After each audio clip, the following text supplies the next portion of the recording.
욥기 38장 1절부터 21절까지입니다. 우리 함께 읽겠습니다. 그때 여호와께서 폭풍우 가운데서 욥에게 말씀하여 이르시되 무지한 말로 생각을 어둡게 하는 자가 누구냐? 너는 대장부처럼 허리를 묶고 내가 네게 묻는 것을 대답할지니라. 내가 땅의 기초를 놓을 때에 네가 어디에 있었느냐? 네가 깨달아 알았거든 말할지니라. 누가 그것의 도량법을 정하였는지 누가 그 줄을 그것의 위에 띄웠는지 네가 아느냐? 그것의 주추는 무엇 위에 세웠으며 그 모퉁이 돌을 누가 놓았느냐? 그때의 새벽별들이 기뻐 노래하며 하나님의 아들들이 다 기뻐 소리를 질렀느니라. 바다가 그 모태에서 터져 나올 때에 문으로 그것을 가둔 자가 누구냐? 그때에 내가 구름으로 그 옷을 만들고 흑암으로 그 강보를 만들고 한계를 정하여 문빗장을 지르고 이르기를 네가 여기까지 오고 더 넘어가지 못하리니 네 높은 파도가 여기서 그칠지니라 하였노라. 네가 너의 날에 아침에게 명령하였느냐? 새벽에게 그 자리를 일러주었느냐? 그것으로 땅끝을 붙잡고 악한 자들 그 땅에서 떨쳐버린 일이 있었느냐? 땅이 변하여 진흙에 인친 것 같이 되었고 그것들은 옷같이 나타나되 악인에게는 그 빛이 차단되고 그들의 높이 든 팔이 꺾이느니라. 네가 바다의 샘에 들어갔었느냐? 깊은 물 밑으로 걸어 다녀 보았느냐? 사망의 문이 네게 나타났느냐? 사망의 그늘진 문을 네가 보았느냐? 땅의 너비를 네가 측량할 수 있느냐? 네가 그 모든 것들을 다 알거든 말할지니라. 어느 것이 광명이 있는 곳으로 가는 길이냐? 어느 것이 흑암이 있는 곳으로 가는 길이냐? 너는 그의 지경으로 그를 데려갈 수 있느냐? 그의 집으로 간 길을 알고 있느냐? 네가 아마도 알리라. 네가 그때에 태어났으리니 너의 횟수가 많음이니라. 아멘. 오늘도 저와 여러분에게 하나님이 함께 하시는 충만하신 은혜가 임하기를 예수님의 이름으로 축복합니다. 오늘 우리가 읽은 이 말씀을 가지고 천지분간이라는 제목으로 함께 말씀을 나누도록 하겠습니다. 천지분간이라는 말은 우리 일상에서 크게 많이 쓰이는 말은 아니죠. 우리가 좀 부정적인 말 쓸 때 천지분간도 못한다 이런 식으로 쓰는 말입니다. 천지를 분별하는 걸 말하는 거죠. 이제 천지, 하늘과 땅, 다시 말해서 세상의 모든 것들을 좀 이렇게 파악하고 분별해내는 그런 것들을 의미한다고 할 수 있겠습니다. 우리가 읽은 이 본문 말씀이 이제 드디어 하나님께서 오랜 침묵을 깨시고 등장을 하시죠. 사실 이 성경의 주인공은 욥이 아니라고 말씀드렸죠, 그죠? 이 욥기서의 주인공은 하나님입니다. 그리고 또 다른 주인공은 사단이죠. 우리가 이 욥기서 1장을 읽으면은 그 욥이 어떻게 했다 이것에 초점이 있는 게 아니라 사실 하나님과 사단과의 대화가 초점이잖아요. 그 속에서 이제 하나님이 하나님의 의를 드러낼, 하나님이 자랑할 만한 그런 존재로 이 욥이 하나님에 의해서 이제 그 이름이 나오게 되죠. 그래서 사단이 거기에 이제 하나님의 그 올바른 판단, 의 이것에 대해서 하나님이 과연 이 욥을 올바르게 파악하고 계신지, 또 그리고 하나님이 말씀하시는 만큼 이 욥이라는 존재가 하나님에게 그 신뢰를 줄 만한 그런 존재인지 이런 것들에 대해서 이제 싸움을 거는 거죠. 사단이 이제 감히 하나님과 싸움이 되겠습니까만은 이 사단은 결국 자신의 그 신세가 어떻게 될지 알고 있죠. 그러니까 그 마지막 날까지 말씀에 있는 것처럼 이 세상에 있는 모든 것들을 미혹해서 하나님의 그 은혜의 품으로 들어가지 못하고 자기랑 동일하게 하나님의 그 저주의 결말을 그렇게 나아가도록 그걸 이렇게 끌어들이는데 그 자신의 힘이 주력되어야 한다는 것을 알고 있는 거죠. 그래서 이 하나님에게 이 욥에 대해서 건드리게 됩니다. 그죠? 하나님의 그 권위에 대한 도전이죠. 어떤 의미에서는. 그렇게 함으로 인해서 이 성립되어진 것이 바로 이 욥의 고난이에요.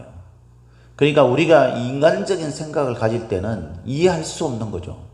하나님은 왜 하나님의 이런 명예 이런 것들을 가지고 사단과 괜히 내기를 해서 욥이 아무런 그런 뭐 잘못도 없는데 사실 왜 이런 그 심각한 치명적인 인간으로서는 도저히 겪을 수 없는 그런 이 고난을 당하는가 이런 생각을 하면 확 회의가 오잖아요. 그죠? 우리 인생도 살다 보면은 어떨 때는 억울하고 뭐 내가 정말 애쓰고 힘썼는데 왜 이런 것밖에 나게 없는가 뭐 이런 내가 왜 이런 일을 만나야 되는지 내가 왜 이런 대접을 받아야 되는지 이런 것들에 대한 뭐 분노가 일어나게 되고 억울해하는 그런 마음들이 일어나게 되잖아요. 그때 하나님의 그 섭리 이걸 이해할 수 있겠어요, 여러분? 아마도 세상에 그것을 이해할 수 있는 사람은 아무도 없을 겁니다. 왜냐하면 하나님과 우리는 근본적으로 뭐가 틀려요? 레벨이 틀려요. 우리가 무엇을 이해한들 하나님을 이해할 수 있겠어요? 저는 한 번씩 그런 생각을 가지게 됩니다. 제가 교회를 이제 담임을 하고 있잖아요. 제가 전도사 때도 있었고 또 부목사 때도 있었죠. 그때는 제가 담임을 하지 않아요. 어떤 한 파트를 담당해서 할 수 있을지 모르지만 그때는 교회를 바라보면 교회가 왜 이게 안 될까? 왜 이런 모습이 있을까? 이런 것들에 대한 어떤 그 비판적 시각이 있죠. 그리고 우리가 그런 생각을 가져야 합니다, 사실. 그래야지 개선이 이루어지고 발전이 이루어지게 되니까. 그렇죠? 그런데 그때는 이해가 안 된 부분들이 있는 거예요. 근데 제가 담임을 탁 맡고 보니까 이해가 되는 게 있는 겁니다. 그게 어쩔 수 없구나라든가 이런 것들이 있는 거예요. 근데 그때는 이해를 할 수 없어요. 제가 담임 목회자가 되어서 이 교회를 움직여가는 어떤 그런 그 최고 리더십이 되고 난 다음에 보니까 그걸 알게 되는 거죠. 그런 제가 천지 만물을 운영하시는 하나님에 대해서 알 수 있겠어요? 모르는 거예요. 성도들이 교회에 와서 뭐 신앙생활 하다 보면은 어떤 교회에 소속되어 있든 우리 교회 뭐 단편적으로 우리 교회를 말하면 우리 교회 성도님들이 이제 교회에 와서 신앙생활 하면서 왜 교회에 대한 어떤 그런 그 비판적 시각이 없겠어요? 이런 점은 이런 점들이 마음에 안 들고 이런 점은 뭐 왜 이런지 이해할 수 없는 것들이 있지 않겠습니까? 그 중에서는 아마 제가 하는 방식이나 제가 목회를 할 때의 어떤 행동이나 말이나 또는 어떤 계획이나 이 운영 방법이나 이런 것들에 대해서 마음속에 좀 안 좋게 생각하는 그런 것들도 있을 거예요. 그런데 여러분, 그것이 목회자가 되면 또 이해되는 부분이 있는 겁니다. 여전히 뭐 제가 부족해서 일어난 일도 있겠지만, 그죠? 우리 교회가 지금 그런 일이 일어났다는 것이 아니라 그렇게 우리가 이해를 하면 쉬운 거죠. 우리가 백날 죽었다 깨나도 하나님이 하시는 일, 하나님의 생각, 하나님의 뜻, 하나님의 계획에 대해 우리가 100% 이해할 수 있겠느냐 이 말입니다. 없는 거죠. 그러니까 욥의 고난이 우리가 이해할 수 없는 부분이 있잖아요. 그런데 하나님으로서는 그것을 해야 할 상황이 있는 거죠. 그죠? 결국 하나님이 그것을 우리에게 알려주실 때 우리가 그게 이해가 되어지는 부분이 있는 거예요. 하나님이 알려주시도 우리의 그릇이 이거밖에 안 되면 그것밖에는 이해 못하는 거죠, 사실은. 그래서 수많은 논쟁이 있었지만 하나님은 우리에게 가장 적절한 타이밍, 그때를 위해서 기다리신 겁니다. 그래서 엘리후라는 이 친구까지 이야기가 끝나고 난 다음에 더 이상 할 말이 없는 그런 상황 속에서 하나님이 이제 등장을 하시죠. 그리고 이 모든 것들에 대한 결말을 맺어주십니다. 욥기서는 그렇게 이제 결말부로 이제 그렇게 접어들게 되는 거예요. 하나님이 하시는 말씀의 핵심이 바로 그거 아닙니까, 여러분? 천지를 분간할 수 있겠느냐, 네가. 그거예요. 네가 분별하는 범위가 어디까지냐? 그러면 그걸 넘어서는 범위가 있지 않겠느냐? 네가 그걸 넘어서는 범위를 가지고 왜 이렇게 내 생각을 가지고 왜 이건 이렇게 합니까? 라고 그렇게 하나님 앞에 질문을 던지는 것이 아니라 그것에 대해 불평을 가지고 불만을 가지고 비난하고 비판하고 이런 것들은 네 역할이 아니라 네 역량이 될 수가 없다라고 말씀하시는 것이 하나님의 말씀의 핵심이죠. 이 모든 것들을 움직여 나가고 운영해 나가는 것은 사실 하나님이 하시는 것이니까. 우리의 신앙은요, 어떤 것이냐면 우리가 어떤 것을 다 이해해서 하는 것이 아닙니다. 그것이 어떻게 믿음이라고 할 수 있겠어요? 믿음이 아니라 그건 그냥 이해인 거죠. 그게 아니라 믿음이라는 것은요, 내가 이해되지 못하는 것일지라도 그저 신뢰할 수 있는 존재이기 때문에 받아들이는 거예요. 그게 믿음이에요, 믿음. 우리가 하나님에 대해서, 내 신앙생활에 대해서 신앙생활을 하다 보면 이해할 수 없죠. 그래서 많은 사람들이 나는 이게 이해가 안 되기 때문에 신앙생활을 못하겠다라고 교회를 떠납니다. 다른 것들이 이해가 되면 그것을 쫓아서 갑니까, 여러분? 저게 이해가 되면 그걸 쫓아서 가요. 우리가 어떤 회사에 취업을 할 때에 우리가 그렇게 한번 생각을 해보세요. 그 회사에서 여러분, 내가 취업을 해가지고 그 취직을 해서 그 회사에서 같은 그 공동체의 일원으로서 열심히 땀 흘리고 애쓰면 보장한 약속되어진 그 어떤 그 돈이 나와서 내가 그것으로 생활할 수 있다라는 그런 신뢰를 가지고 직장 생활을 하잖아요. 그 신뢰가 깊으면 깊을수록 우리가 그걸 위해 더 열심히 노력을 하려고 하지 않습니까? 예를 들어서 뭐 좀 대기업이라든가 이런, 그죠? 그런 신뢰가 있으니까 열심히 일하고 땀 흘리는 거죠. 만약에 내가 이 회사에 취업을 하는데, 대기업에 내가 취업을 하는데, 내가 이 취업을 한다고 한들 이 회사가 망하지 않을까? 그래서 나한테 내가 땀 흘리고 애쓴 거 다 그냥 날리는 거 아닌가? 이런 생각을 가지고 우리가 뭔가를 한다 그러면 할 수 있겠습니까? 못하는 거죠. 근데 내가 100% 다 이해를 합니까? 그걸 못하죠. 그런데도 그런 신뢰를 가지고 받아들이는 거잖아요. 그러니까 우리가 거기에 믿음을 가지고 열심히 애를 쓰고 노력해서 결과를 얻는 거 아닙니까? 하나님은 그래서 그런 말씀을 하시는 겁니다. 이 하나님이 말씀하시는 가운데 우리가 눈여겨봐야 될 그런 단어가 몇 가지가 있는데요. 그 중에 하나가 제일 첫 번째 나오는 단어예요. 그때에 라는 말이죠. 그때에 여호와께서 폭풍우 가운데서 욥에게 말씀하여 이르시되, 엘리후가 막 열이 받아가지고 막 하나님에 대해서 막 쏟아냅니다. 이야기를 합니다. 그러면서 이제 24절에 그러므로 사람들은 그를 경외하고 그는 스스로 지혜롭다 하는 모든 자를 무시하십니다. 하나님은 스스로 이 지혜롭다 하고 하는 그런 사람들을 하나님은 소위 말해서 이제 무시하고 경멸한다. 그런 말씀을 이 엘리후가 하고 난 다음에, 그때 엘리후의 이야기까지 다 마치고 난 다음 그때에 하나님께서 폭풍우 가운데서 욥에게 말씀을 하십니다. 우리가 여기서 주의 깊게 봐야 될 게 뭐냐면요, 이 그때라는 타이밍이 친구들이 온갖 이야기를 다 자기들끼리 막 옳다 뭐 이건 이것이다 저것이다 생각하고 판단하는 것들을 다 쏟아내고 난 다음에 그때 하나님께서 너희들이 이렇게 말한 게 그게 맞는 말이냐 그 말이에요. 너희들끼리 뭐 지지고 볶고 이야기하지만 내가 볼 때는 참 무섭다, 알지도 못하면서 이렇게 말씀을 하시는 그것이 바로 그때라는 타이밍 아니겠습니까? 네. 하나님은 왜 하필 이때에 일을 하겠어요? 사람들은요, 한번 자기가 품은 생각이나 이런 것들을 자기가 막 말하고 온갖 이야기를 다 하고 난 다음에 그 부분에 대해서 할 말이 더 있으면은 절대 굴복하지 않아요. 그러니까 하나님께서는요, 우리가 생각할 때는 지금 하시면 제일 좋을 것 같은데 이런 생각이 들죠. 그런데 하나님은 우리에게 가장 적절한 것을 주십니다. 왜냐하면 과거도 현재도 미래도 다 아시고 그것을 운영해 나가시는 분이시기 때문에 언제가 우리에게 가장 적절한 때인지 그걸 아시는 거죠. 그래서 그때라는 말이에요. 이때에 하나님이 나타나신 방식을 한번 보십시오.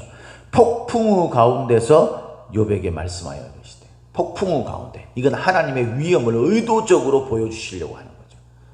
여러분, 하나님께서는 사람들에게 나타나실 때에 꼭 막 번개가 치고 막 벼락이 치고 폭풍우가 몰아치고 이런 어떤 대단한 그런 상황 속에서 나타나시는 그런 하나님이 아니셨어요. 그렇게 나타났을 때도 있고 또 어떨 때는 세미한 음성으로 나타나시잖아요. 네? 불꽃 가운데 나타나시기도 하시고. 그러니까 하나님의 나타나심은 다양한 방식으로 나타나는 겁니다. 그때마다 가장 적절하신 모습으로 이때 나타나신 것은요, 사람들이 막 날뛰고 자기의 이야기를 하면서 자기가 옳다, 소위 말해서 이 말은 곧 나아가서 좀 이 극대화시켜서 이야기를 하면 뭐냐면 자신이 곧 선지 만물을 다 알고 있는 이것을 운영하는 사람처럼 모든 것을 다 깨달은 사람처럼 그렇게 말하고 있는 이 사람들의 이야기가 다 끝난 끝때에 사람들이 상상할 수 없는 폭풍우가 몰아치는 가운데 하나님의 위엄을 드러내시는 거예요. 의도적으로. 그리고 그 하나님의 말씀은 세 친구들이나 엘리후에게 동시에 나타나지 않습니다. 욥에게 말씀하고 있어요. 의미심장하지 않습니까, 여러분?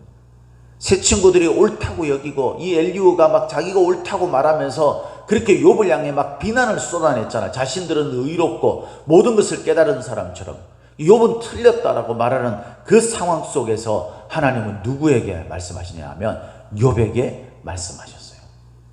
사람들이 이렇게 생각했죠. 왜냐하면 이제 그 뒤에 나오는 말이 무지한 말로 생각을 어둡게 하는 자가 누구냐 이러면서 그러면서 이제 뒤에 네가 뭘 아느냐 이런 식으로 하면서 욥에게 마치 이 친구들이 말한 것처럼 그렇게 이 말하는 것처럼 느껴져요.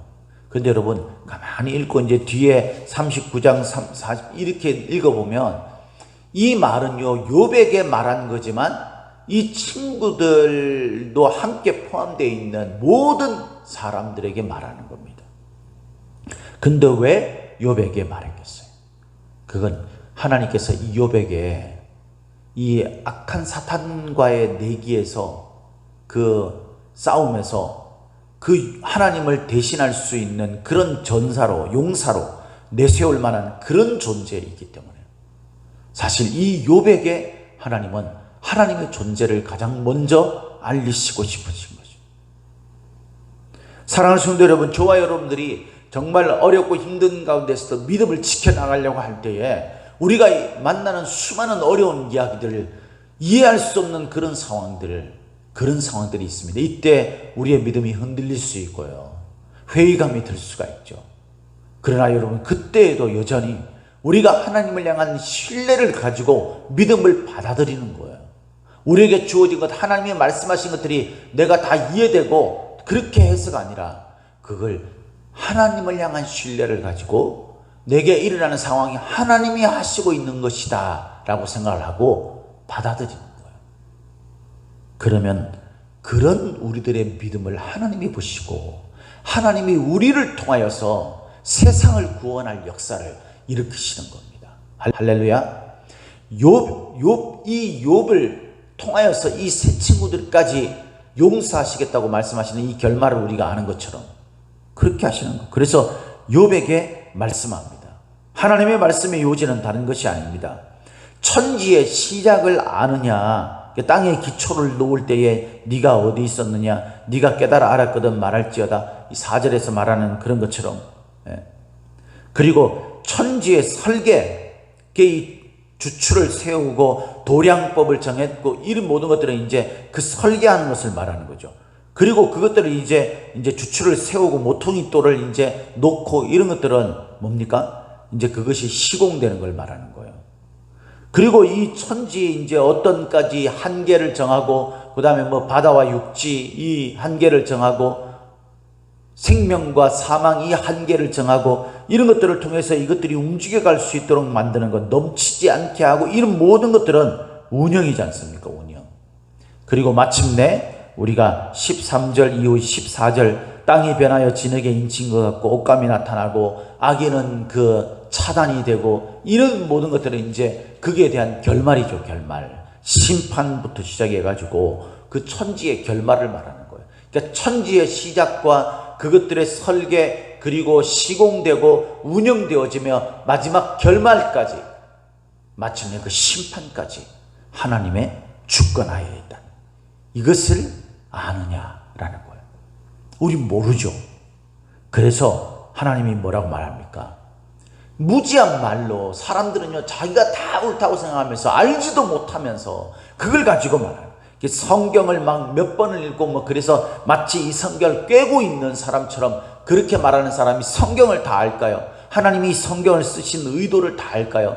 모르는 거예요. 그냥 우리는 이 말씀에서 쓰여진 그 말씀을 받아들이고 인정하고 그렇게 하는 거예요. 이걸 해석하는 것은 그래서 굉장히 어렵고 신중하게 생각을 해야 하는 겁니다.